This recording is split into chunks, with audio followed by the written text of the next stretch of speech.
Hello everyone, welcome to Civil Saram. So this is Murtaza Khadri and we are going to start a new initiative known as Learn Through MCQs. For the prelims examination 2021, we'll discuss the various important concepts for the prelims 2021 and we'll learn them through multiple choice questions according to the demand of the question. So today's discussion will be on the geography subject. So without further ado, let's begin. So before starting the further discussion about the important concepts, let's understand the previous year questions, like what is the mindset of the UPSC, and let's understand how to solve them first. So the first question for today is, consider the following pairs. Here the pairs have been given are rivers and which flows into. The first river is Mekong, Andaman Sea, Thames, Irish Sea, Volga, Caspian Sea, Zambezi, Indian Ocean. Which of the pairs given above is or are correctly matched? Options are given below. So let's understand how to solve this kind of question. So let's understand what is the solution. So the solution given here is C. 3 and 4 are correct. Let's understand how to solve this kind of question. The first thing here is the questions have been mainly static. If you know the answer, the question has been mainly current oriented. If you know the answer, you can mark it. Otherwise, it's quite difficult. So as it is a map based question, the main important crux about the UPSC exam is lately most of the geography questions have been map oriented, which are basically depending upon the current, like which are the locations which are recently in the current affairs have been asked in a map oriented question. So let's understand what is Mekong. Mekong forms a part of the international border which forms border between Myanmar and Laos, and as well as between Laos and Thailand. The river then flows into Laos, Cambodia, Vietnam, draining into South China Sea. So basically the Mekong River which drains into the South China Sea, but the option given here is Andaman Sea. If you know this kind of if you know this, you can answer it. The other thing is Thames. Thames is one of the major river of Europe, so it drains into the North Sea. Hence the option 2 is incorrect. So by eliminating, if you know any one of the river that it is wrong, then you can directly come to the conclusion. Or if you know that Zambezi of Indian Ocean, if you know that the Zambezi drains into the Indian Ocean, you can mark the answer. So the statement 3 here given is Volga is one of the important river of Russia and it provides navigable waterway for 11,200 kilometers and drains into the Caspian Sea. So the fourth option here is Zambezi. Zambezi is one of the major important river which either crosses or forms the boundary of 6 countries, which are Angola, Zambia, Namibia, Botswana, Zimbabwe, Mozambique. So and it finally drains into the Indian Ocean. So hence option C, 3 and 4 are correct and the 1 and 2 options are incorrect. So I hope you understood like how to solve these kind of questions. So let's move to second question. So the second previous year question here is, with reference to ocean mean temperature, which of the following statements is or are correct? Ocean mean temperature is measured to a depth of 26 degree isotherm, which is 129 meters in the southwestern Indian Ocean during January and March. Ocean mean temperature collected during the January and March can be used in assessing whether the amount of rainfall and the monsoon will be less or more than a certain long-term mean. So the option, we need to select the correct answer here. Which of the statements are correct? So the following options have been given. Please pause the video and try to answer the question. So let's understand how to solve this kind of question. This is mainly a fact oriented question which you need, and some of the additional information which you can't find in the NCERTs. So you need some additional information. You have to dig deep for this kind of questions. So let's understand how to solve this kind of question. The first the solution here is B, 2 only.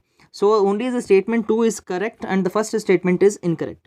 Let's understand how it is incorrect. In the contrast to ocean mean temperature, which is measured up to a depth of 26 degrees isotherm. So during January and March, the question says that during the January and March in the southwestern Indian Ocean, the ocean mean temperature of isotherm is 129 meters, but the actual fact here is it is only 59 meters. Hence the option 1 or the statement 1 is incorrect.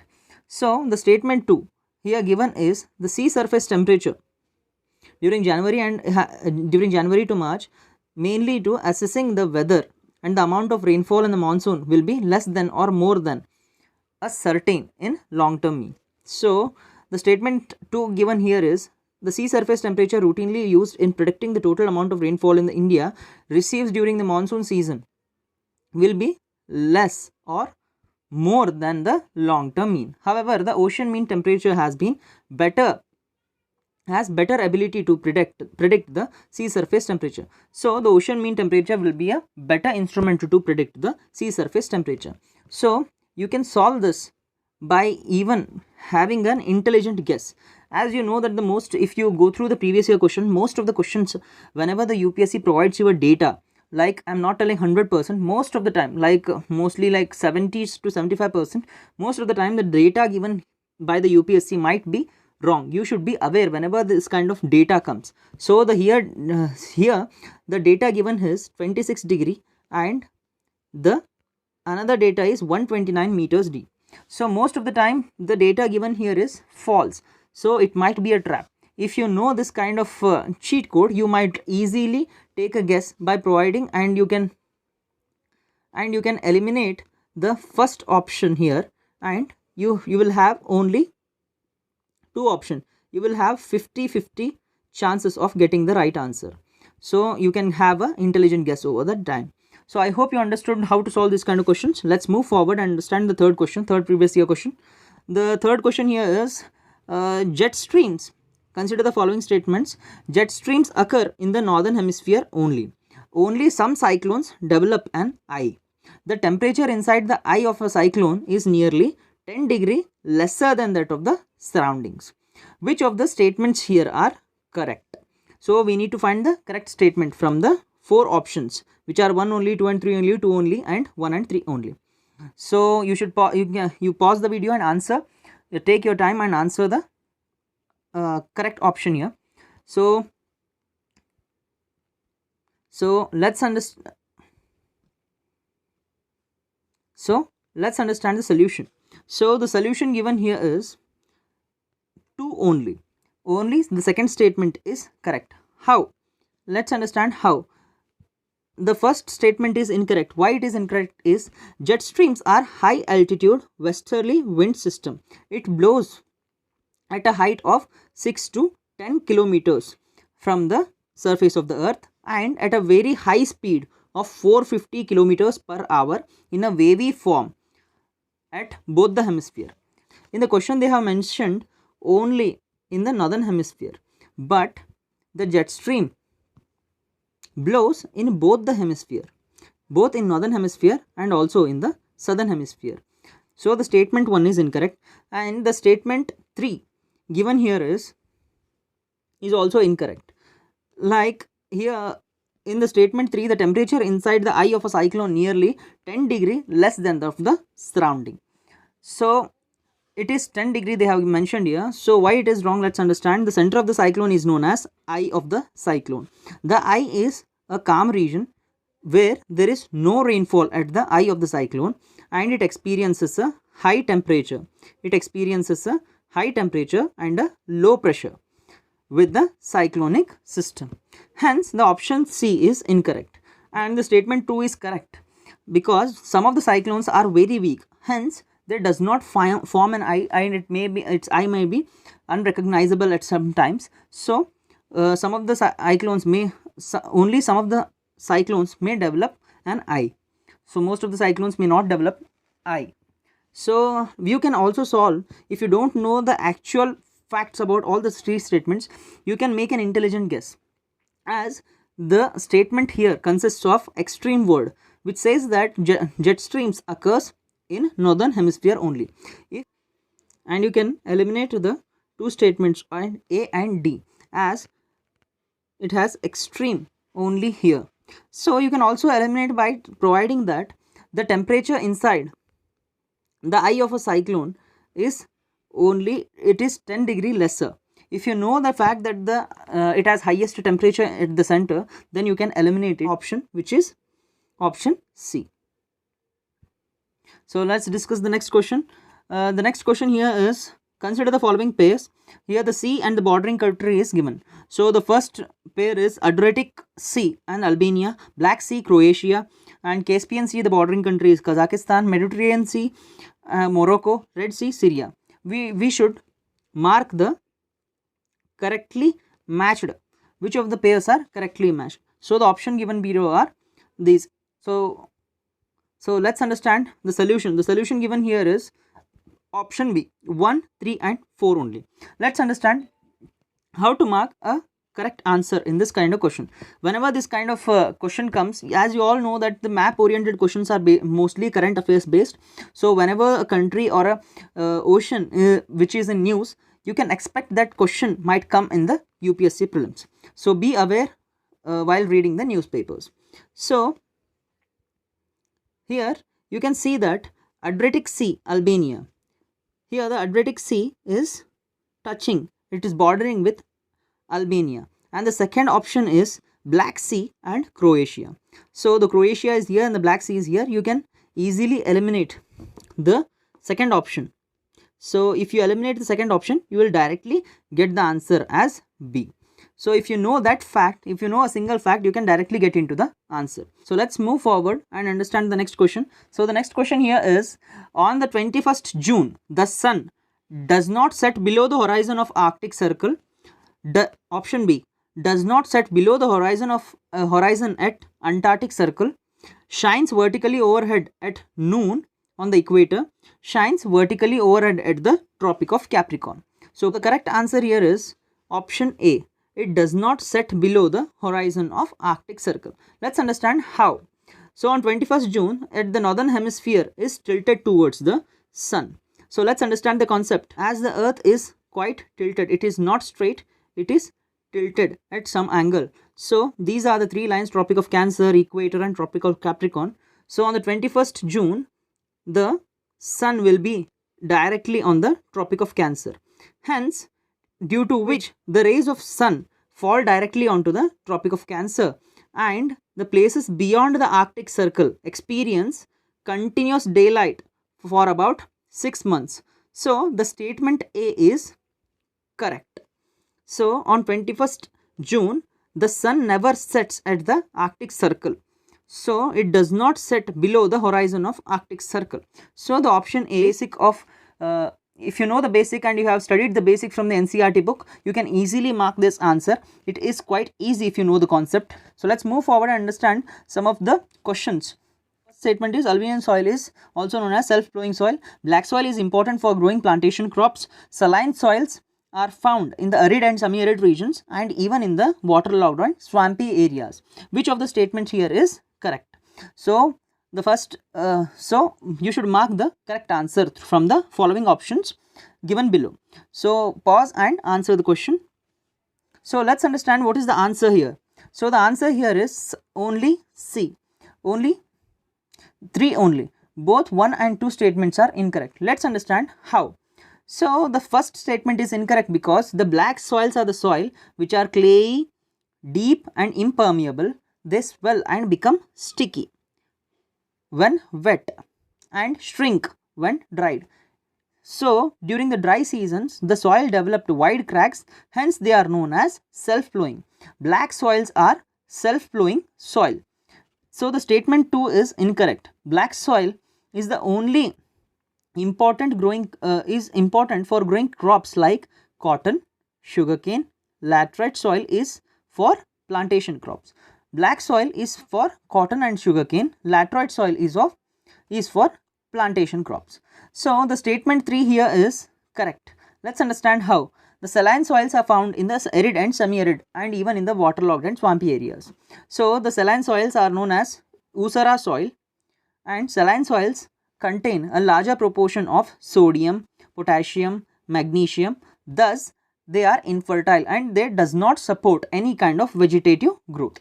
So I hope you understood the solution here. So if you want me to make a detailed video about the soils, you please comment in the comment section below. I'll make a detailed video about what are the different types of soil, what are the nutrition content, and what are their specifications and significance. Let's understand the other question, like which of the following statement with reference of equatorial climate. Consider the following statement with reference to equatorial climate. It has a greater uniformity of temperature throughout the year. And the second statement is there is a rainfall only during the months when the sun is directly above the equator. The third statement is the diurnal range of temperature is small and so is the annual range. Which of the above statements are correct? So from the below options, mark the correct answer. So let's understand the solution. The solution is B, 1 and 3 only. Let's understand how. So the first statement, it has a great uniformity of temperature throughout the year.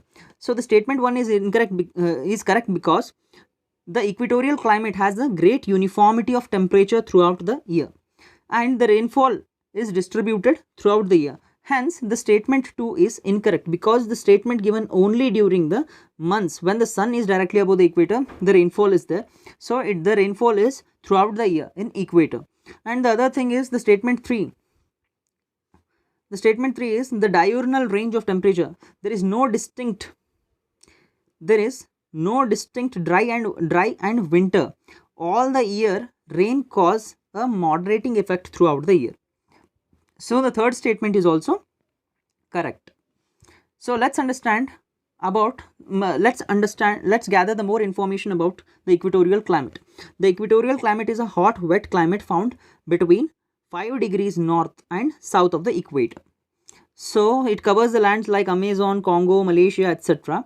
The most outstanding feature of this equatorial climate, it has great uniformity in temperature throughout the year. It has a uniform temperature throughout the year. Like the mean months, namely the temperatures are always around 27 degrees with a very little variations. And the other thing is that it doesn't have any extremes in the equatorial climate. The regular land and the sea breeze assists maintain truly equitable climate. The diurnal range of temperature is small and so as the annual range. The precipitation is heavy, well distributed. It has annual average rainfall of 150 centimeters. And the double rainfall peaks, it has 2 rainfall peaks in a year.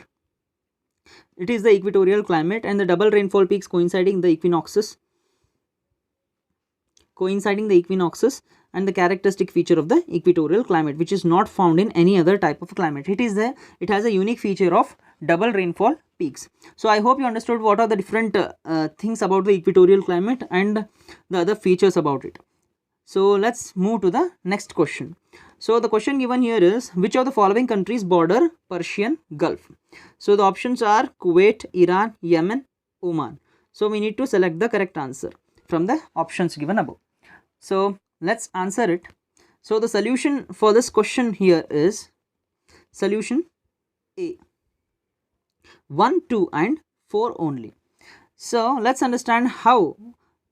So if you know the map thoroughly, so always make a key note, and you should also remember them by creating the mnemonics for the Persian Gulf, Caspian Sea, Black Sea. You can also create a mnemonics for these countries. It might come in the questions. It might come in the prelims. So the question here is Yemen. Here is Yemen. Yemen does not border the Persian Gulf. So the countries which border the Persian Gulf are Iran, Iraq, Kuwait, Bahrain, Qatar, UAE, Saudi Arabia and Oman. Oman also borders the Persian Gulf at this point.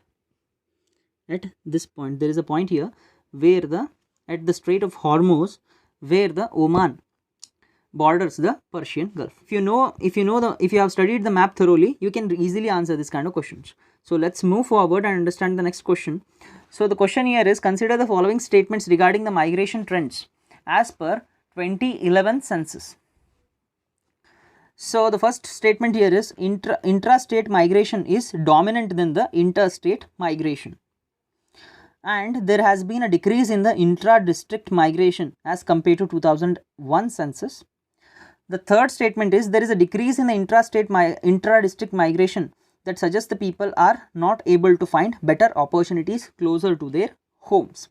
So you have to consider these statements and mark the correct option from the options given below. So pause the video and mark the correct answer. So let's understand the solution. The solution here is option B, 1 and 3 only. Only statements 1 and 3 are correct. The statement 2 is incorrect. Let's understand how.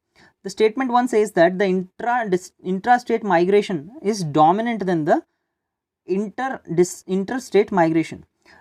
Means, such as consider the state of Uttar Pradesh. In the Uttar Pradesh, the people keep on moving from one district to other district in the state. Hence, this migration is higher as compared to UP to Bihar or UP to other states. So this is a really good fact. You have to study the census.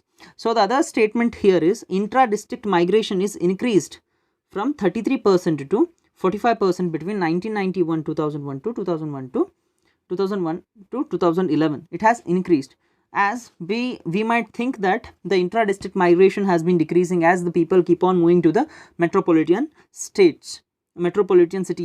So it is a very important key fact. The other statement here is there is a decrease in the intra-district migration that suggests people not able to find better opportunities closer to their homes.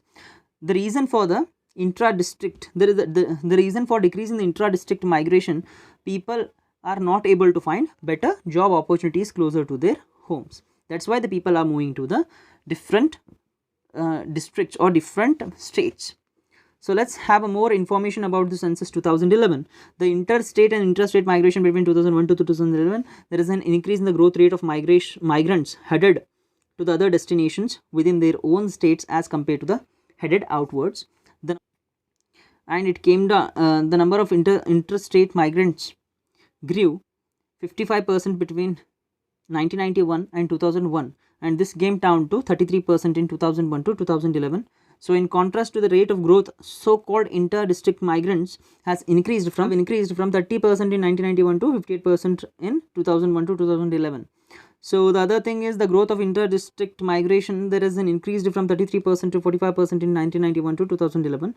Evidently, people finding the better opportunities closer to their homes than before. So I hope you understood the important facts about the census here. So let's move to the next question.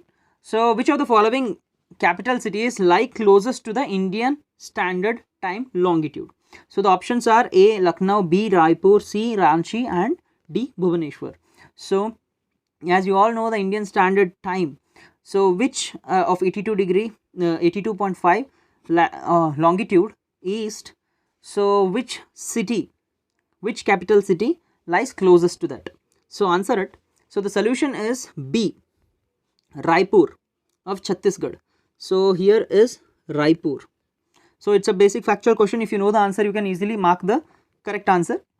Always keep on studying the map, keep on looking the map, like even both world map and the Indian map, and keep on practicing these kind of questions. It might help you in the prelims. So let's move forward and understand the next question. Which of the following factors influence the formation of southwest monsoon? So the first statement is shift of the position of intertropical convergence zone in summer, presence of high pressure area east of Madagascar, approximately 20 degrees south over the Indian Ocean, movement of westerly jet streams to the north of Himalayas, and the presence of tropical easterly jet streams over the Indian peninsula during the summer. So which of the statements given here are correct? So we need to mark the correct answer. So the options given are A, 1 and 2, 1, 2, B, 2 and 3, C, 1 and 3, D, 1, 2 and 3. So pause and mark the correct answer. So the option which is correct here is option D. All of the above statements are correct. So let's understand what are the factors for the southwest monsoon. So the first factor is the differential heating and cooling of the land. The water creates a low pressure area on India while the sea is experiencing comparatively high pressure. There will be a high pressure in the sea, and the land India has low pressure and low pressure area. Hence the monsoons are generated. So let's understand the other factor, the shift of the position of intertropical convergence zone over Ganga. As we know that the ITCZ, it shifts over Ganga. So it is one of the factor. The other factor is the presence of high pressure area in the east of Madagascar, approximately 20 degrees south of the Indian Ocean. The intensity of the position of high pressure area affects the Indian monsoon. The other thing is the Tibetan Plateau intensely heated during the summer. The Tibetan Plateau is intensely heated during the summer, which results in a strong vertical air currents and the formation of low pressure area over the plateau. And the other thing is the movement of westerly jet streams north of the Himalayas and the presence of tropical easterly jet streams in the Indian peninsula. As the north of the Himalayas, there will be a westerly jet streams and the easterly jet streams in the Indian peninsula. So these are the various factors which are affecting the southwest monsoon. It's a very important concept of Indian monsoon. So always remember and understand these various factors for the southwest monsoon. It is a very important topic. It might be asked in the 2021 prelims. So let's move forward and understand the another question. Arrange the following Himalayan ranges from south to north. We need to arrange the Himalayan ranges from south to north. The first is Pir Panjal, the second is Ladakh, the third is Zanskar, and fourth is Karakoram range. So mark the correct answer from the options given below. So let's understand the solution here is B. So let's understand here the main geographic sections of the Kashmir Himalayan ranges are from south to north. Let's understand from north to south. The first is Karakoram, the second is Ladakh, the third is Zanskar, the fourth is Pir Panjal, and the Dhauladhar range, Shivalik range, and the Great Himalayan range here. So these are the various ranges of the Himalayas in the Kashmir Himalayan range.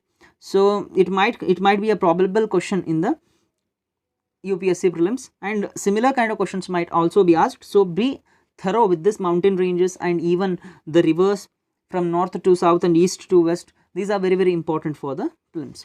So let's understand the next question. Consider the potential benefits of neem coated urea in the forms.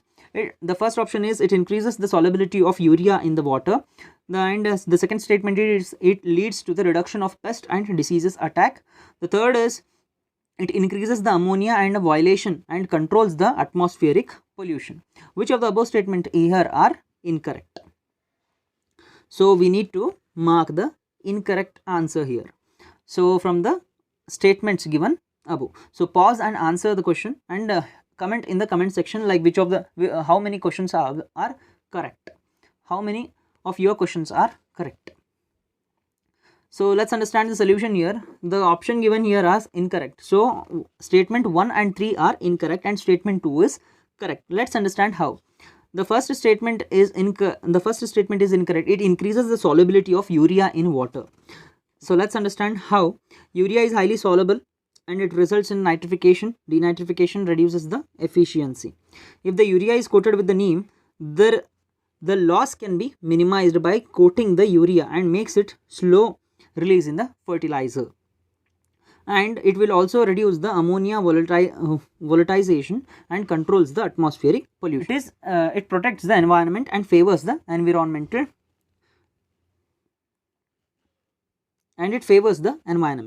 So the other thing is the study of Department of Agriculture Cooperation of Farmers and Welfare found that the neem coated urea, it improves the soil health, it reduces the cost with respect to plant protection over the chemicals, reduction in the pest and diseases attack, and the other thing is an increase in the yield of paddy, sugarcane, maize, soybean, tur, etc. Tur, breadgram, etc. So the statement 1 and 3 are incorrect and statement 2 is correct. I hope you understood the concept here. What is neem coated urea and what are the various other uses of neem coated urea? So let's move forward and understand. Consider the following pairs in this table. The first pair is the mechanisms given here and the rock formed from those mechanisms.